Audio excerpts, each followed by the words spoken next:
Hello and a very warm welcome from me, Dr. John Goodyear, here in Oldenburg, in fact in my home office, and welcome to the third instalment of Globe Going Digital. Now, for the past 2.5 years, I've been looking into the cultural history of the Globe. The Globe, of course, a British Army cinema built to entertain troops stationed here in the mid-1950s. Now, a few weeks ago, Ben Hudson from Jahr near Newcastle contacted me to let me know that his father, also called Ben, had served in Oldenburg in 1951. Son Ben was looking for a gift for Father's Day when I suggested that we interview Ben's dad for the Globe Cinema and Theatre project and publish it on our website on Father's Day. And here we are. Now, obviously, the Globe Cinema was not built until the 1950s, the mid-1950s, and it would finally open its doors in 1956. So Ben's dad would have missed out on that experience as he was already back in the UK. But I'm sure that there is plenty more he can tell us to shed light on his time here as a British serviceman here in Oldenburg in the mid-1950s. So let me welcome you, Ben Hudson, to the interview today. Hello, Ben.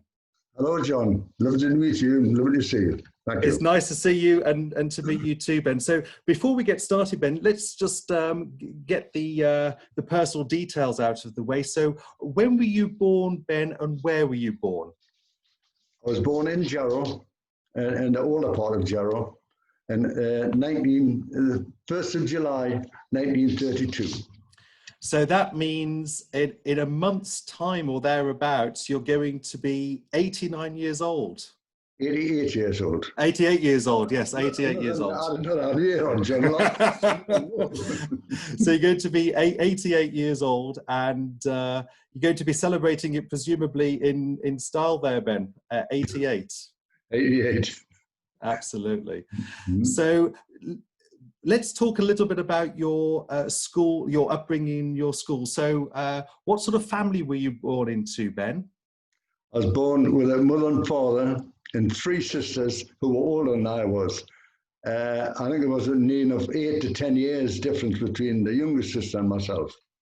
And an old Jarrow and Lord Street in Jarrow with the backyards, back lanes, no electricity, and outside toilets.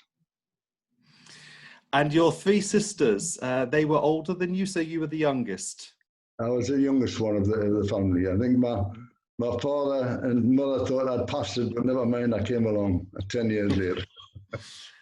And what about your schooling, Ben? When did you go to school and where did you go to school? Well, I went to school in Jarrow, St. Bede's Catholic school, and I started when I think it was 5 years of age. And I left again. You went in the infants and the juniors, and then into the big school. And I left when I was 14 years of age. Mm-hmm. What happened then after you left at the age of 14? Well, I'd already been for interviews for about jobs and this sort of thing like that on the week before. And I left on the Friday, and I started work on the Monday at learning to be a serving petrol. It was with petrol up in Heaven, which is not very far away from Jahr, a garage on the road, wrong towards garage in Heaven. And what did your work exactly entail, Ben? It was just serving petrol. You know, you didn't have self-service things then. You went outside and you served the petrol, and if there wasn't any oil, and you went and filled the oil up, whatever they want, topped them up and this sort of, and then took them inside to take the money, and away they went.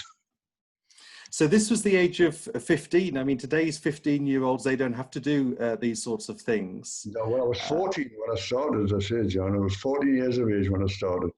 And incredible.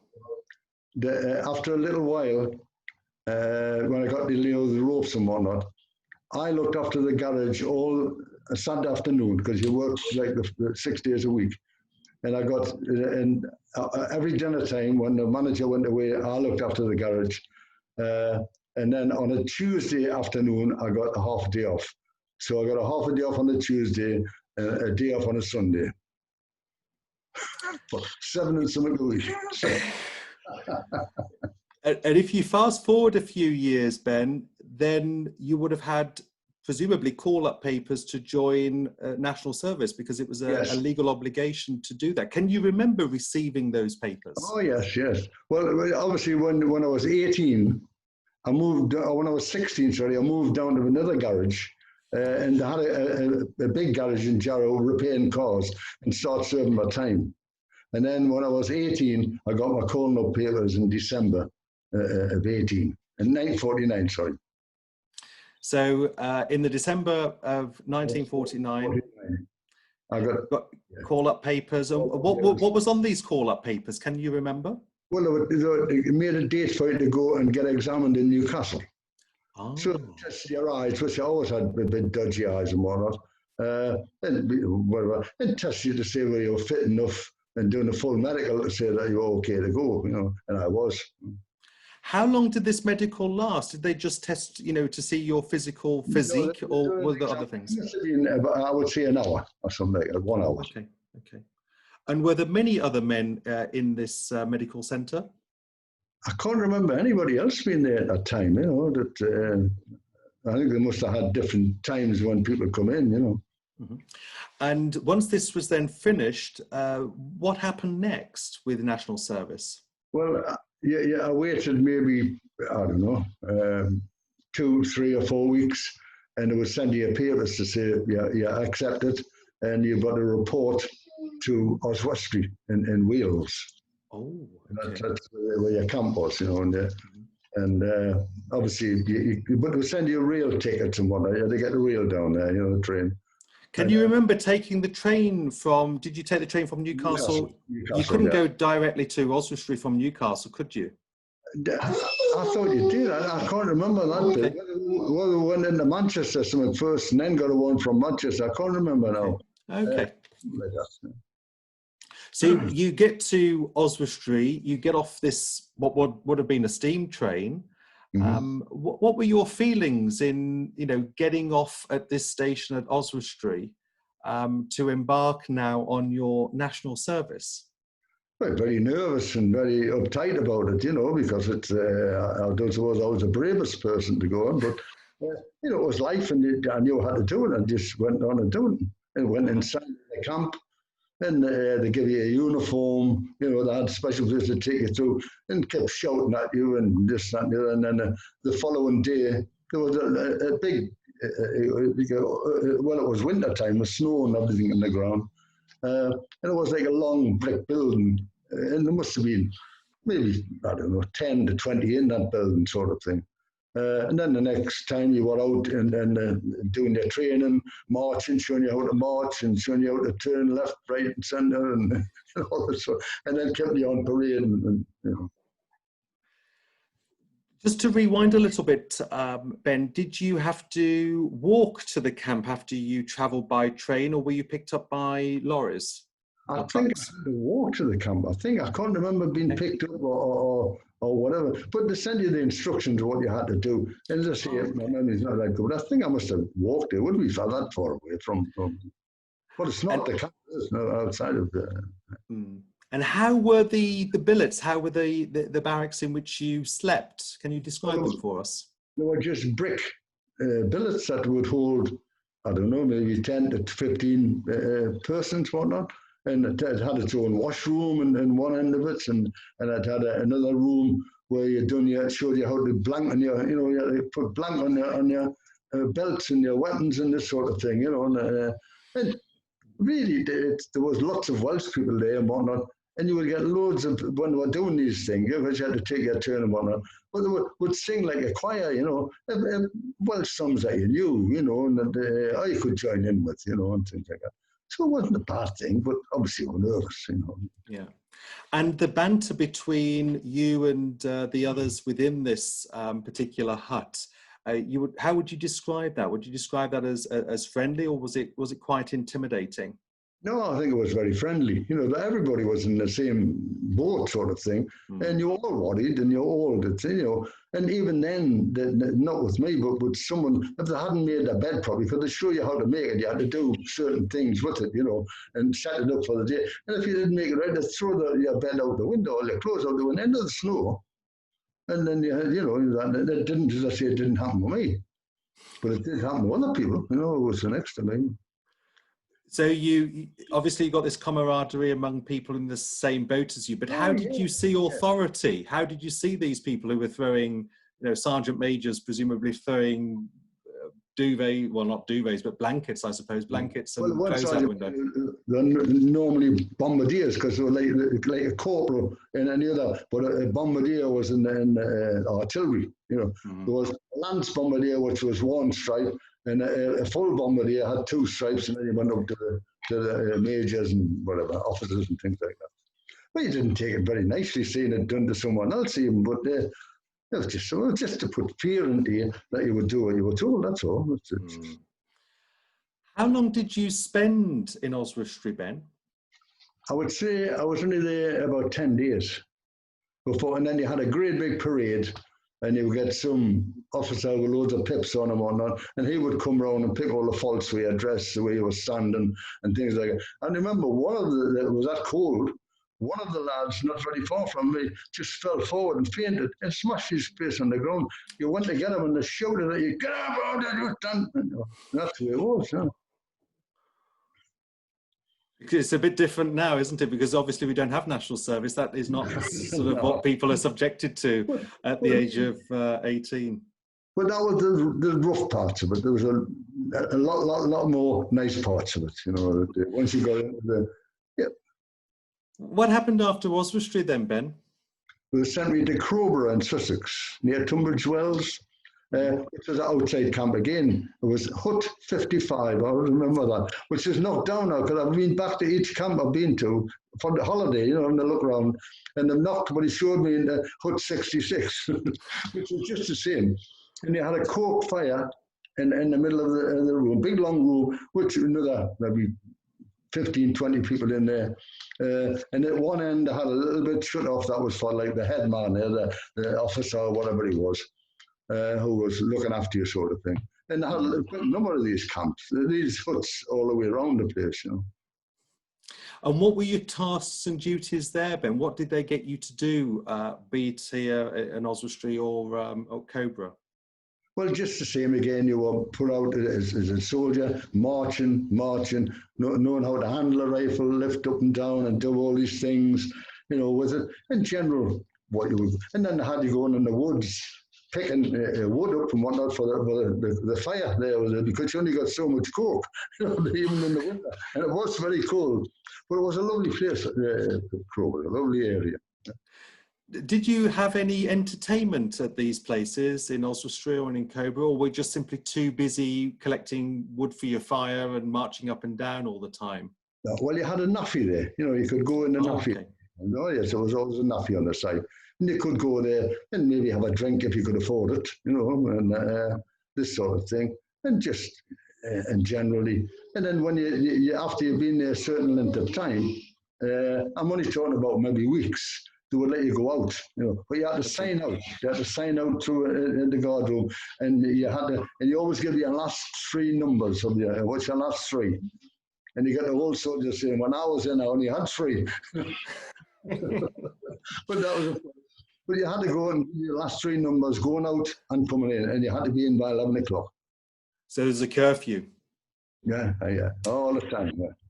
And where did you go out to in these places, Ben? Can you remember any specific pubs or theatres or cinemas? Pubs mainly. Okay. Pub down the road, and I mean, it was out in the country because there was a big golf course before you ever got into Crowborough itself, in the town, you know. And the town was a lovely, lovely place, you know. And they had like a church hall with sort of odd things on and things like that. And you would be allowed to go down there, you know.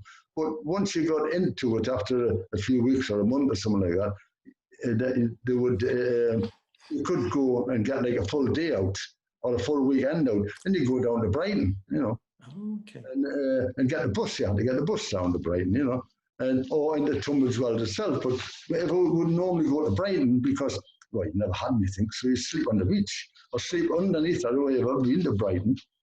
Yes, I have been to Brighton, yeah. Well, yeah, but like underneath the beach, they had little cafes, and you know, like they were walking over the top of them on the road.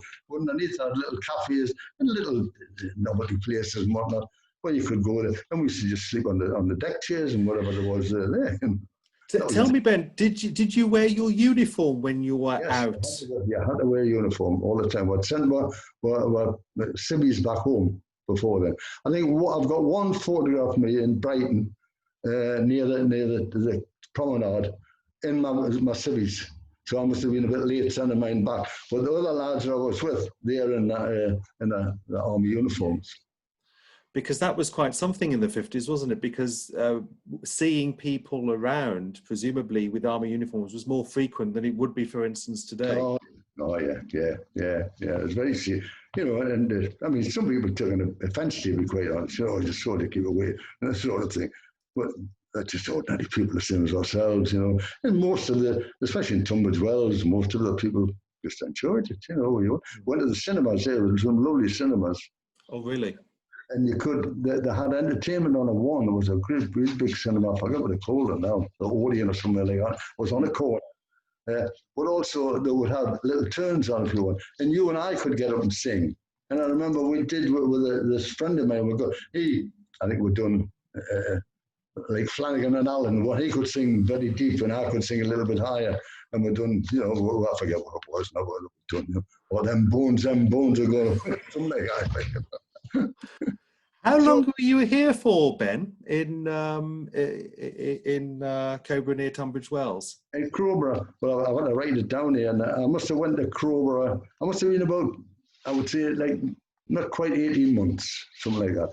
I know I was there from like the December, and certainly I can remember them like mowing the hay, and because it was all surrounded by fields. It was a lovely area, and I remember and the rabbits running away, you know, in the fields. And then they shipped the whole regiment, everybody, away over to Germany. Oh, did they? So can you remember how that happened? So from Coburg, what sort of destinations were in between before you got to Germany? Well, we went through Hamburg and you know, took it through Holland. We went down to the big, what they call the big base in London. Woolwich? No, that was on the seaside, the big where you get a boat across. Oh, I forget what they call it. Harwich? Harwich, that's it. Sorry, I'm my memory's away. They took us all down to Harwich in trucks and army trucks and whatnot, and dropped us off there. And then we all were marched onto a boat, which was like not an ordinary boat, you know, it was all an army boat and whatnot. And you slept in hammocks. Because it was like a night's crossing over to there, you know. And people were seasick. Thankfully, I wasn't. But this would have been, Ben, if I've understood your life correctly up to this moment, this would have been your first trip overseas outside of the United Kingdom. Without it, certainly, yes, it was. No, never so been. Sorry? What were you feeling? Well, you always feel apprehensive as soon as you're going anywhere at all. But by then, you know, you had been shouted at enough and messed about enough. You thought, well, I can take it all. You know, I'm just letting it, you know, float over your head. It didn't really trouble us that much, you know. And so you just, you know what you were going to do. And I say that then we got on the train in Holland somewhere, and the train took into Oldenburg. It was the first time. Funny enough, you see things on a train. And it was the first time I used to see, well, like duvets. We didn't have a duvet then, you didn't know what a duvet was. But they used to be hanging out the windows, like airing and drying, you know, and also cigarettes were hard to get, well, we could get them. And you have someone standing there, oh, yeah, give them a pack of cigarettes or just as a novelty, something, you know, because we got them cheap, you know. I think Woodbines was 7pence and you could get the dear ones for, I don't know, to maybe a shilling or something like that, you know, very, very cheap. Did you smoke, Ben? Yes, I did smoke that, yeah. And so did my friends, I know, all smoked. You know. But it was a lovely trip going, I remember visibly on the train, and the stuff that was hanging out the window were beautifully clean, you know, you know, everything seemed bright, even though it was coming on to the end of the year sort of thing, you know, a bit cool on it. And you're on this train, it's hurtling towards Oldenburg. You're traveling with people. Can you remember any of the people with whom you were traveling? People that perhaps became, you know, friends later on? Yes, well, I can't remember exactly, but I would think it was what already made friends from at Crowborough. Was a lad called Jimmy Gillis, was a Scotch lad from Uphold Station, which is about 10 miles north of Edinburgh. And his father had a big transport business. But down there, nice lad, hated the army, absolutely hated. You know, he got in. You know, I remember even at Crowborough, when we were on, he was in the same billet as I was. And you had like one of the super duper coming to visit you, or one of the curtains or whatever it was. And asking, well, what do you think of the army? And I said to Jim, you go, oh, very nice, very nice. You fly my family, they got the Jim, I hate it, get out. So he got through into another barrack room. But that was Jim, he's a lovely lad. And also a lad called Griffiths, John Griffiths, who Jim died, by the way. I used to keep him till he'd come down for his holiday down here, and I would go, my wife and I would go to Edinburgh before we were married, you know, McCourtons. We got on well together. And John Griffiths was a Welsh boy from Swansea, and I was a friend with him, and he travelled through them, and we were in the same room. When John got hired out, not John, when Jim got through out, John was still in the room with them, and a few more, Trevor Burgess, was a Welsh, Yorkshire lad, had been in the pits and whatnot, you know, a great big lad he was.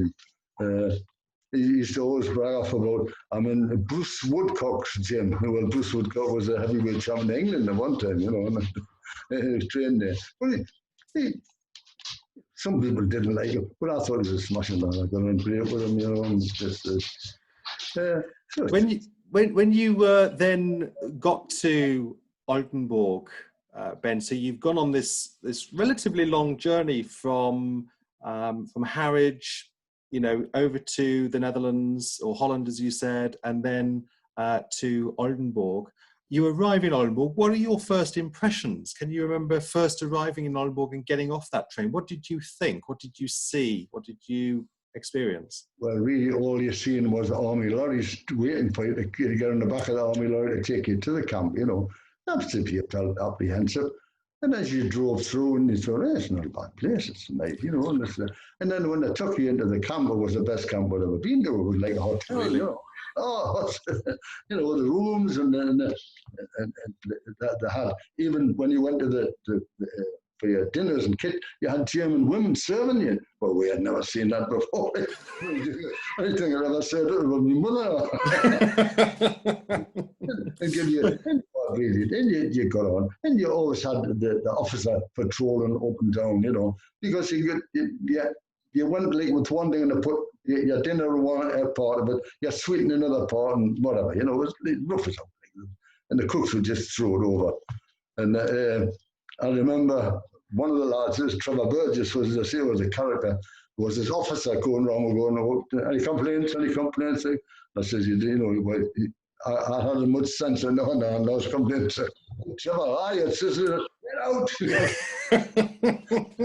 in there, go and wash all the dishes. Next time we'll be seeing us, here's your mate, almost officer. You got all these dinner, the custard and everything, potatoes, mix it all in one. Is there anything like that? Oh, lovely, sir. Even oh my God. Brilliant. The character, and he was, you know, he was what he was. Ben, what regiment were you attached to? So you've got this long story, but we haven't mentioned yet which regiment this was. It was the 44th Heavy Artillery. Mm-hmm. And what was the job really of this regiment? Did it have a particular role or function? Well, it was the artillery was shooting airplanes, or the big guns. That was all aircraft that they were, you know, anti-aircraft guns.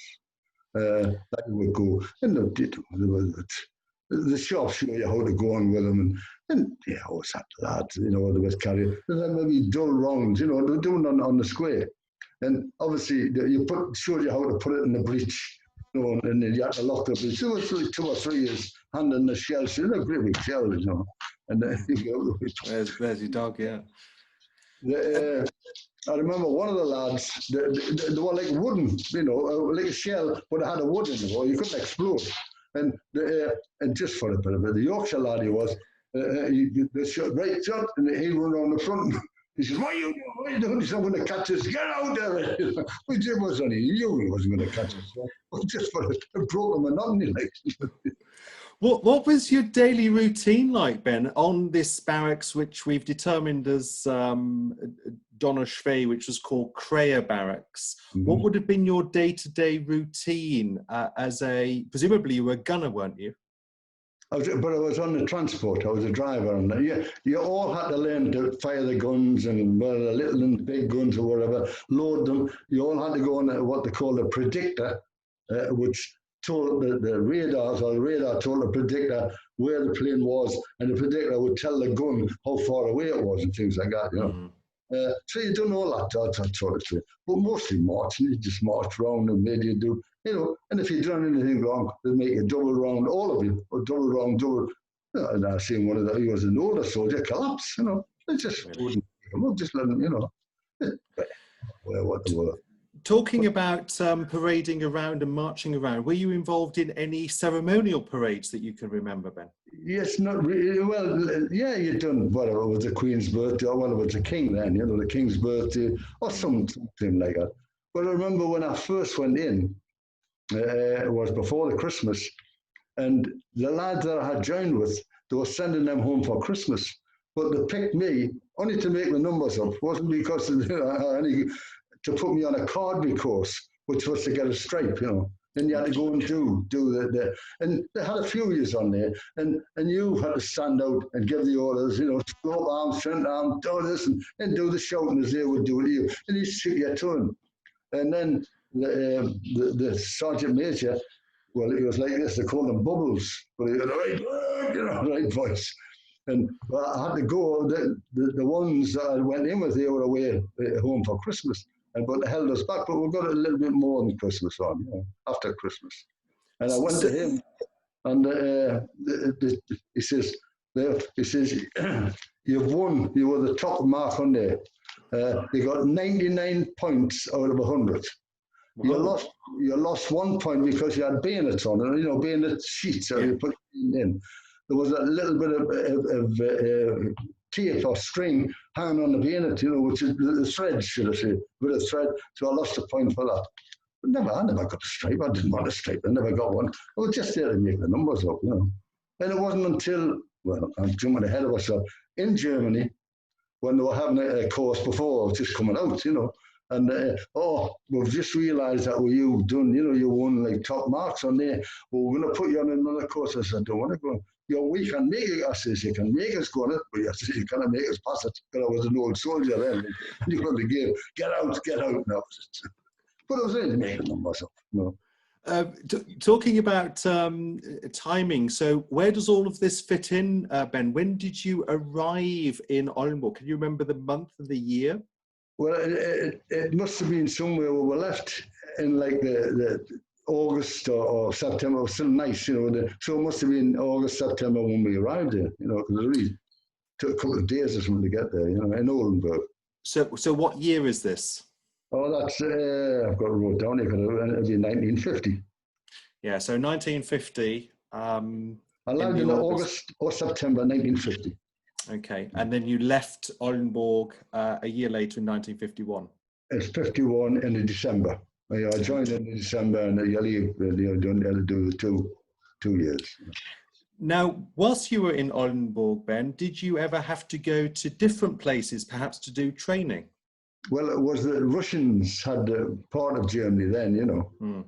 So they would take you all your guns, radar sets, and everything else. And well, I used to drive a big Matador, you know, the big, for pulling the guns and pulling the radar sets, a big, lovely motor to drive. Because I say I worked in the garage, so I could already drive, like. And that's how I picked up. I tell you that I didn't have a license, you know, and they came around, everybody got like, because I wanted to move then to take all the stuff down to Harrods to go, you know. Anybody got a provision? I had a provision, come here. And he jumped in a Land Rover, which I'd never ever drove before. We drove in the camp, we drove down the road, round the Barrack Square, come back, and he says, there's your license. I said, what's that red knob for and the yellow knob for? Like, well, it was like the four-wheel drive or the low gear. Doesn't matter about that. He says, that was it. I never ever sat another driving test. I had drove for a lot of wagons and that, even when I was like 15, things like that, like, you know. Yeah. So you would have been involved in transportation whilst you were in Germany, driving? Mostly. And also on the other side of the road. You're not driving on the British side of the road, the other side of the road. How was that, Ben? Well, I didn't find it any. Some of the ones found it very, very difficult. There were loads of accidents.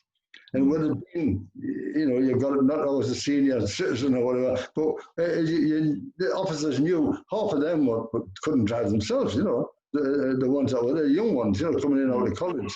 And but they had a good idea, the one that was in charge of the transport, that he would look at you, what do you think of this, Gunnar Hudson, what do you think of that, you know, and they would pick on you. So, and then when they start a lane, you go with them. And you follow them around which way to go and follow them. And there was more crashing. And when you had an accident, I was the one that had to go and get to talk to the German police. So I couldn't speak German. So you'd make do what happened. Like, well, man, there's some lovely police like that, you know, real. I remember there's one German who, I mean, it was army man's fault that ran into the door. He couldn't drive. And one German, he goes, and the officer says, no, you do just sit there. And I'm going, no, you stand there. He says, right, I'm arresting you, and took him to jail. took him to the police for interrupting him, you know. And he says, look, you got you. I say, no, man, I'm a better nasty one, you know. We're talking about interactions between Germans and British service personnel serving, you know, there in the very early 1950s, 1950, 1951. How was the relationship, Ben, between, or your perceived understanding of the relationship between the British and the Germans? Well, I always found that myself personally, I had no problems whatsoever. I had honestly, no problems with any of them, you know. You know, I think I mentioned before, one was even inviting us to come for a tea, you know, really? Because his daughter wanted to learn German, and because he had a black coat on, I thought he could be an SS man, you know. Now, a friend of mine went and ended up, you know, having a tea and being a friend of, you know, he had a girlfriend then, you know, sort of thing, you know.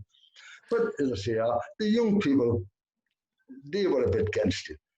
I think we mentioned before, I think I did anyway, about this big fair that was on, and something like the town moors in Newcastle, but it was right through the streets, with Sunday also. And also they had all the boats, the swimming boat. It was the first time I'd ever went there, where there says one, you know, the tunnel thing, when you walk through, one went one way and the other one went the other way. So you had to, but I'd never seen that before, you know.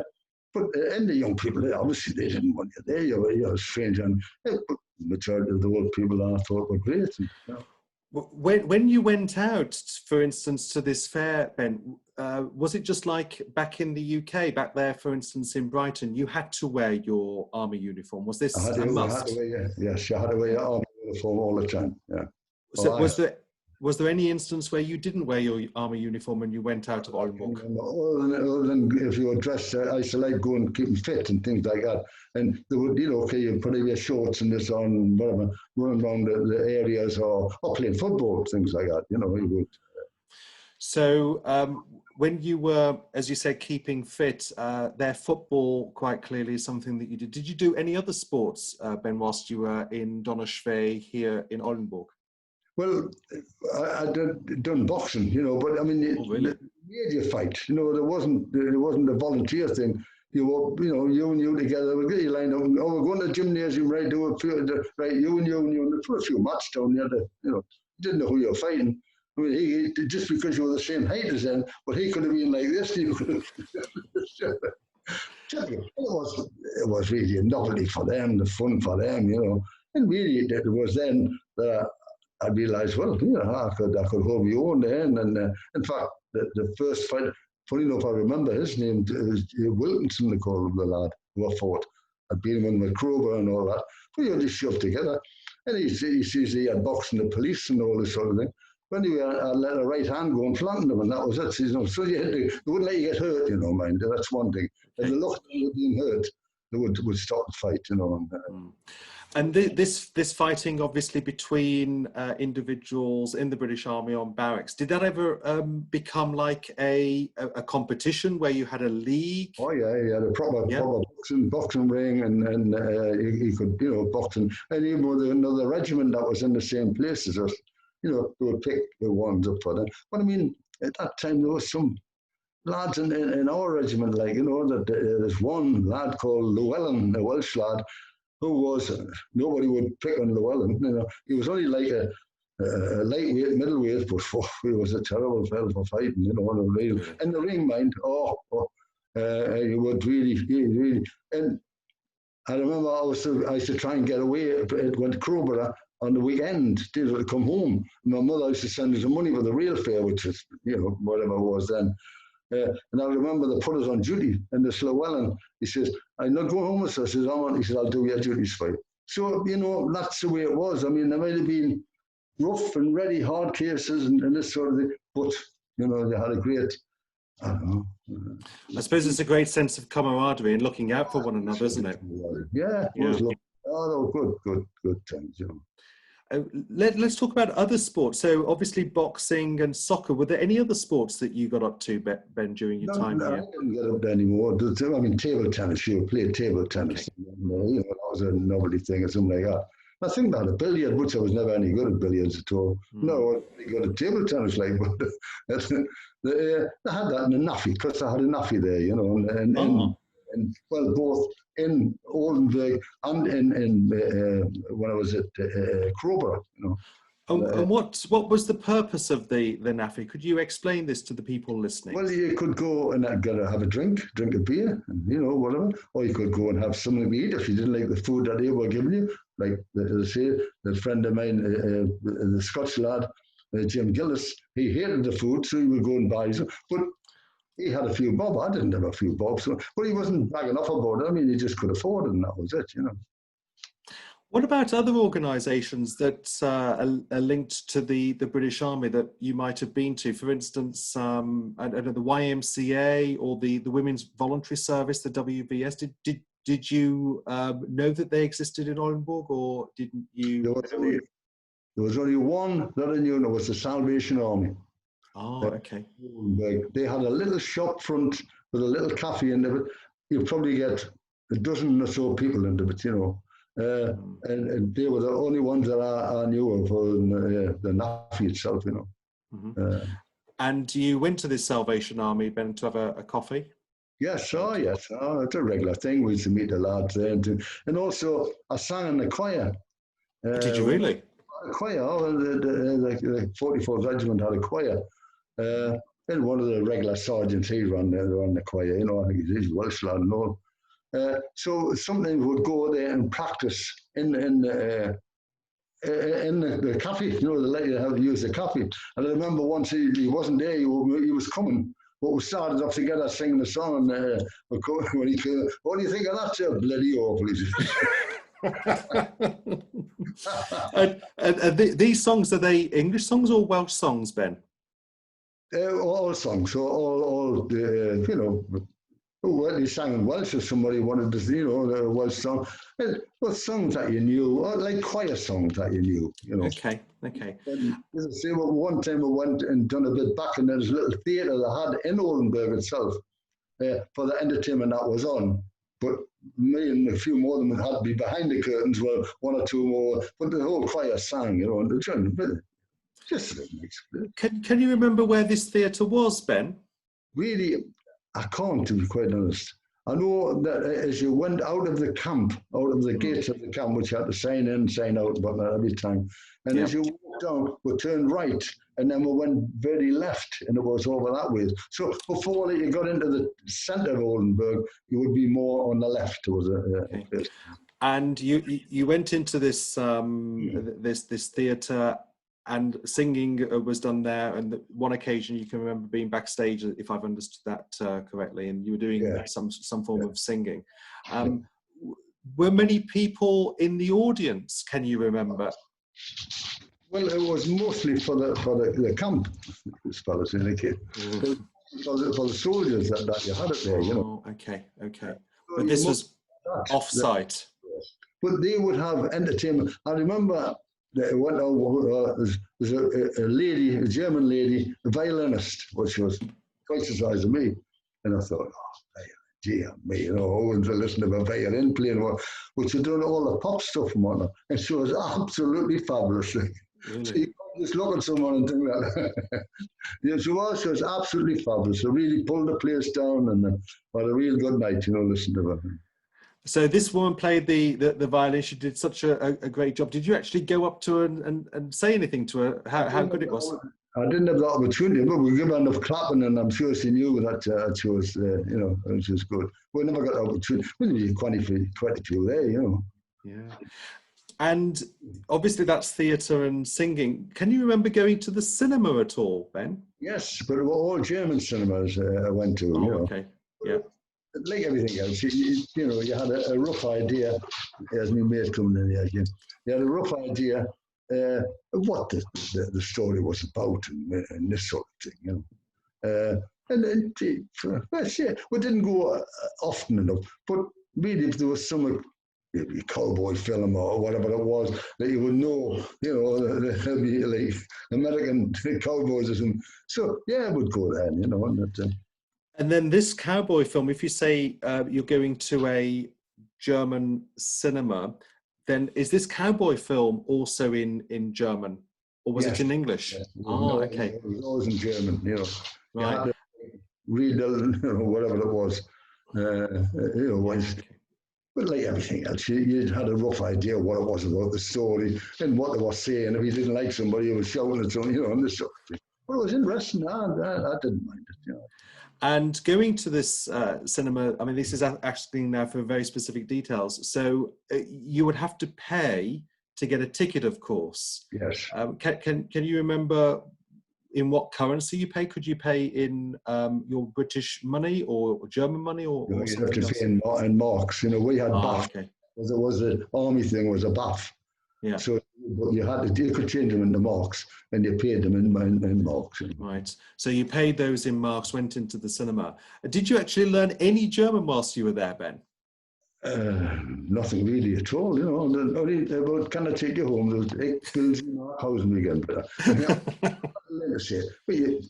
do you learn language? You say thanks very much, and how and this sort of thing, and yeah. When you're talking about can I take you home, please?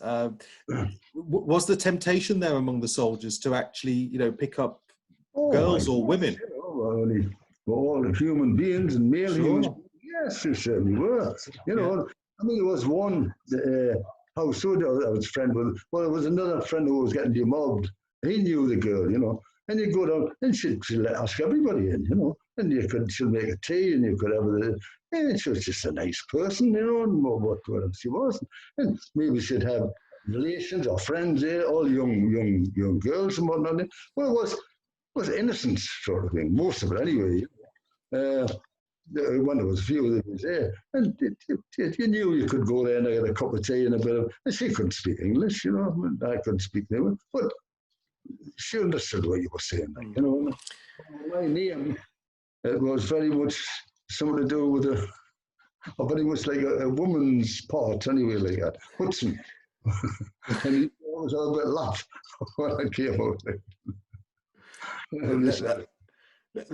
That's a very nice story, Ben, with regards to meeting with Germans. So there was some form of interaction between British service personnel serving there on Donnerschwee, on Kreia Barracks, and German citizens locally. Yes, very much so. Oh, there's some of the lads probably married them at the finish, going for the teas and this sort of thing to the house. I think I told you about the one. I thought he was an SS man, and that lad he went with and they were really, really nice, obviously you had some people just there for whatever it was, sort of thing, like. But I mean, you had to be careful, because there's a lot of disease going along, so they wouldn't. Yeah. Did you actually have people approach you to learn English, Ben? I can't remember that. I can't remember anybody saying, it just, John, you just got on with it. And sure. through sign language, everybody knew what you wanted or had a good idea. I mean, I'd go in the shop, and I remember that you couldn't get nylons in England then. You couldn't buy nylons, you know. So I was caught. So I'd go in the shop, and they couldn't speak English, what we were telling them about. But a lot of the younger ones could speak. I think they were taught it at school. So a lot of the younger ones could speak a little bit of English, you know. So you just, it just got on. I mean, I remember, I still got it, a watch from my father, doing, pocket watch, is it? I still got it at home because after my father died, I was given the watch back. He never really wore a watch, but I bought it as a novelty to him, you know. And and you got in there, and they talk to you, and you talk to them. You go in the cafes, and maybe they couldn't, but they knew that you want a cup of tea or a cup of coffee or whatever, and they would, no, thank you, and then we got just part of life, isn't it? Absolutely, so a part of life. So this was a very impressionable time for you, Ben, being here in Germany. Did you have some sort of ideas before you went to Germany about what Germany could be like, and when you got there? How did it look in your opinion? Did it change your mind about Germany, your time in Germany? I suppose it did in a sense. I mean, you're talking about the Germans, it wasn't all that long since we were fighting, killing each other, you know. So you always thought that. But really, I found them as very nice people, you know.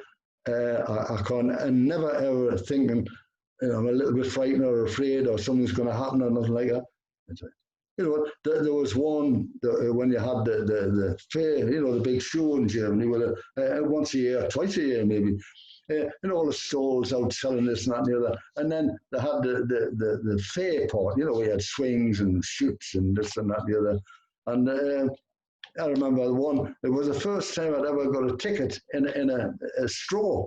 They give you a straw and you had to get the ticket out of the straw. And when they asked, he says, "Are you a Geordie?" Says, yeah, Geordie, Well, he says, I was a prisoner of war over in Newcastle. And he says, we've got a big fair in Newcastle, Town Moor. You know, it covers a big area, all sorts of things, all fairs and whatever.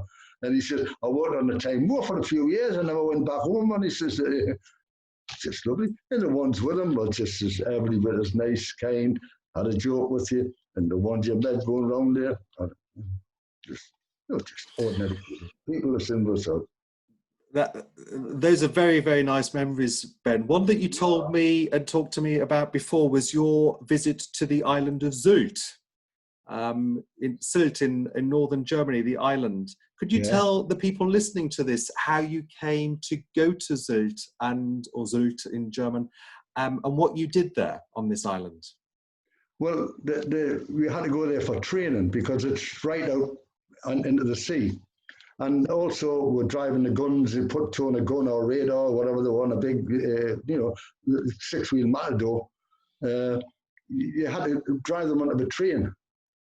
And the train would take you across a causeway that took you into, I did see people walking along, you know, but we had to drive across on the train. There was no road across like that.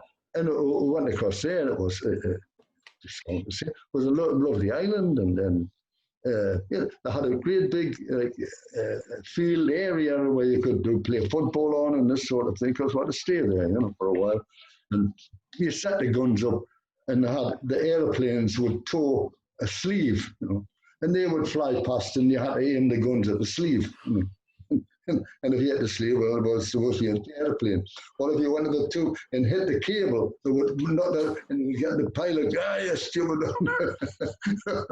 Give me a few choice words. But I thought it was a lovely island.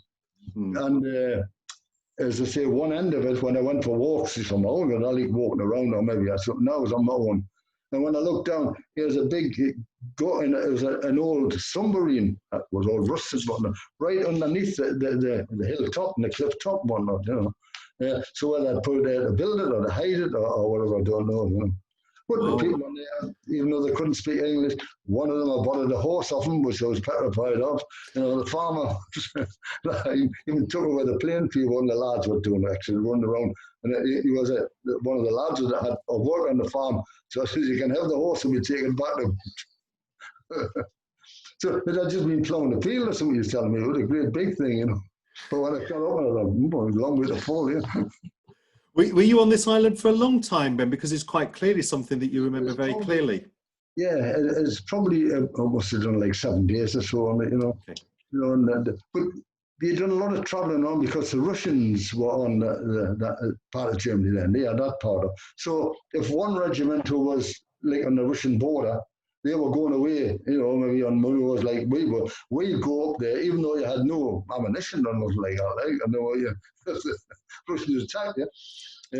And they had these big boxes at the far side. It was like a sheer, like a no man's land, but it was like a raked sand, so you could see any footprints on it, you know, and that anybody else came across them or whatever. Not that we went across there, you know, we were happy where we were.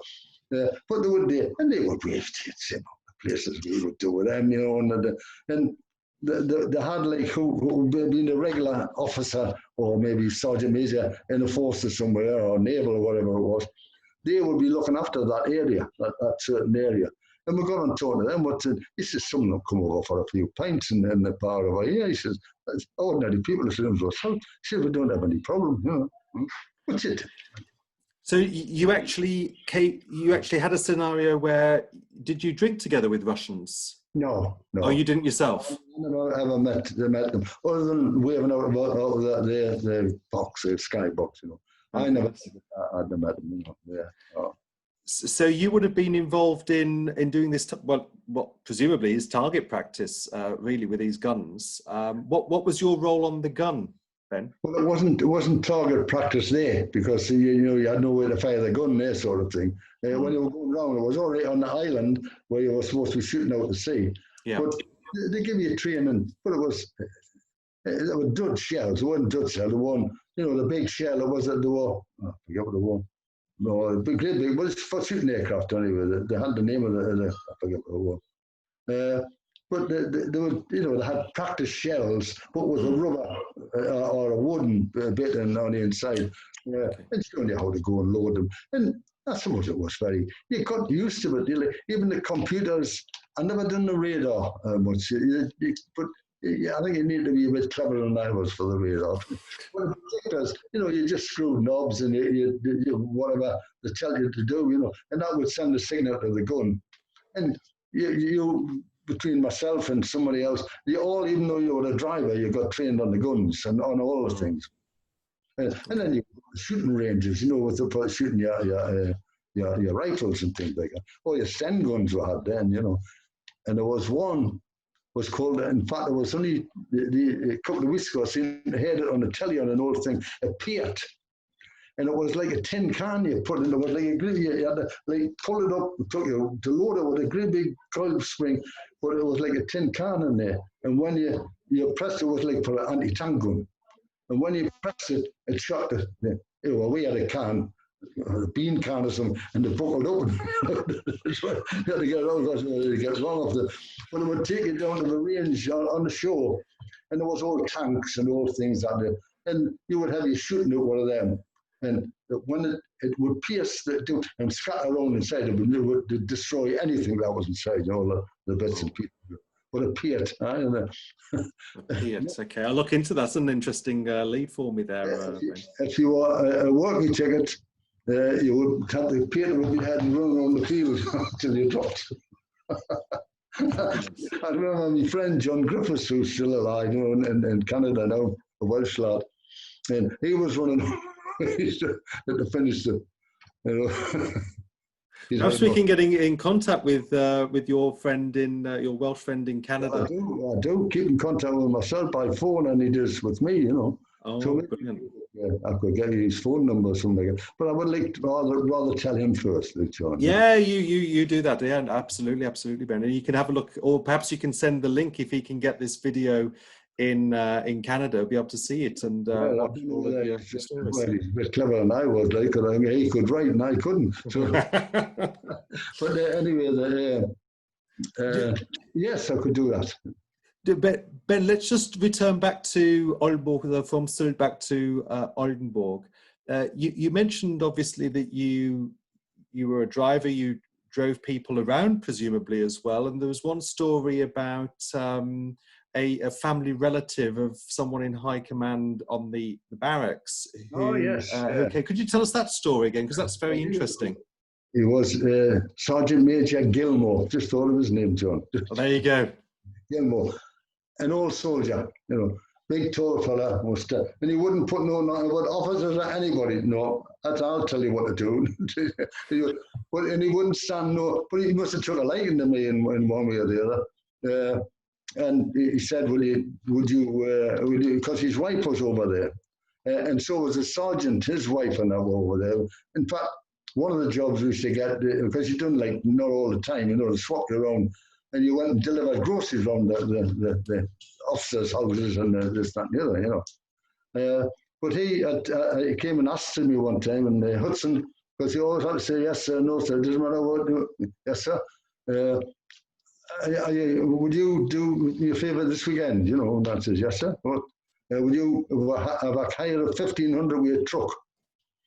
Would you take my wife and Sergeant so-and-so and his wife and niece or her niece?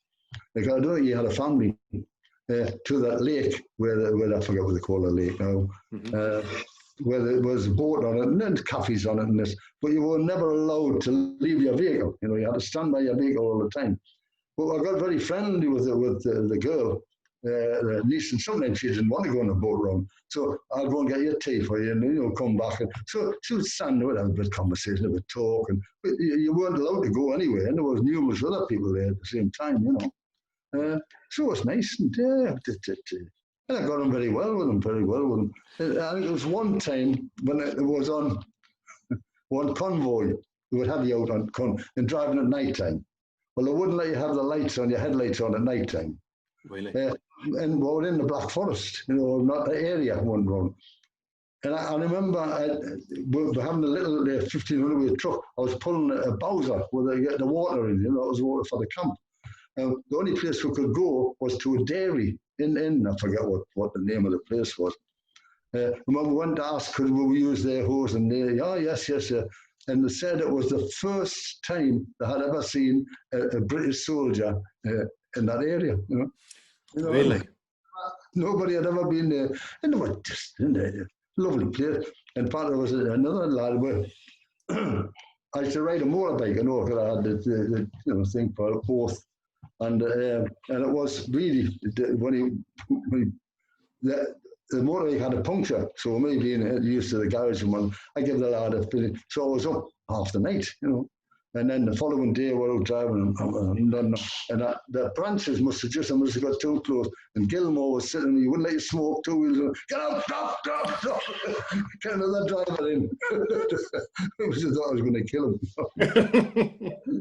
When I was on the motorbike, the motorbike was there, and the officer came up and said, Hudson, you know, will you take such and such a thing down the road where we already had passed it, a military cemetery, and his brother was buried there, and he had never ever seen it. And we took him down there. He had to look on the down what grave it was and all this sort of thing, you know. So that was another nice thing to do, you know. Where was this, Ben? Pardon? This military cemetery. This was in Germany. This is in the Black Forest. In the Black Forest, yeah. Because we used to go to and round, you know. You'd be away for a couple of weeks or more, to in different places and whatnot. But it was a Black Forest, which is another beautiful place, you know. Yeah. I would never have seen that probably if I hadn't been in the army, sort of thing. Talking about things that you wouldn't have seen had you not been in the army, there is that other great story that you told me about this world champion boxer that turned up in Oldenburg. Yeah. Could you tell us a bit about that? He came there, we knew he was coming, and they were asking for, they wanted, I think it was 7 men, you know, 7 boxers, wanted to go and find Randolph Turpin, who was a lovely, lovely man. You know, when I met him, he was a lovely man. I never wanted to put my name down. I wasn't that silly, like, you know.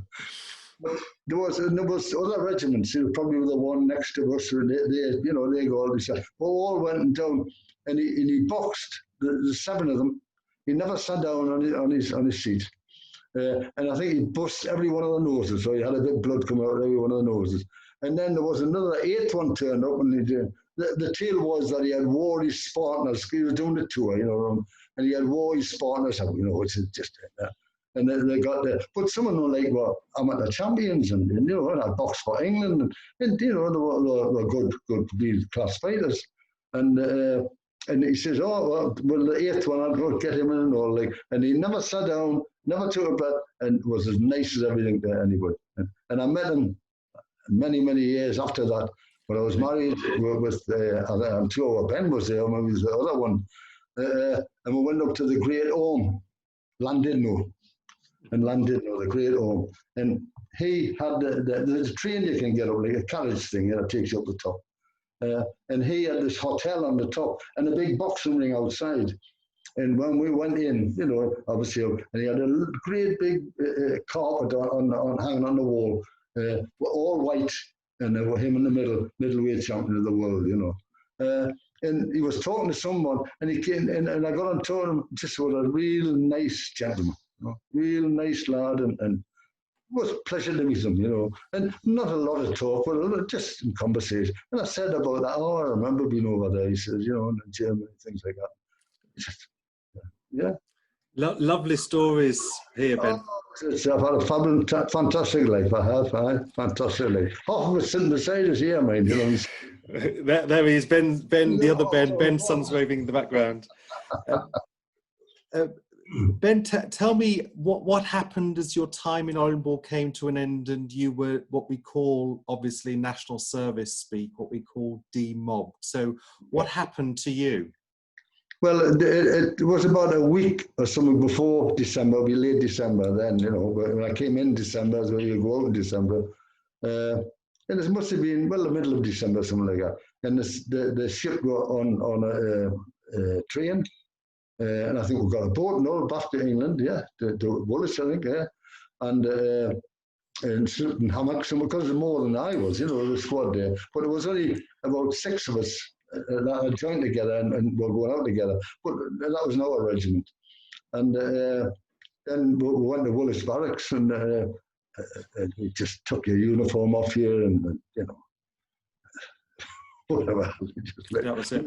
And after that, no, I didn't take the uniform. I kept my uniform, but they kept you there in demobbed you or whatever they call it there. It was a horrible place, really? They kept horses there and whatnot. I think it was just slept in the same back we used to live in, I think. But anyway, and then we got to disperse then. John Griffiths is going to Wales. I'm going to Newcastle. Jim's going to Edinburgh. Trevor Burgess is going back to Yorkshire.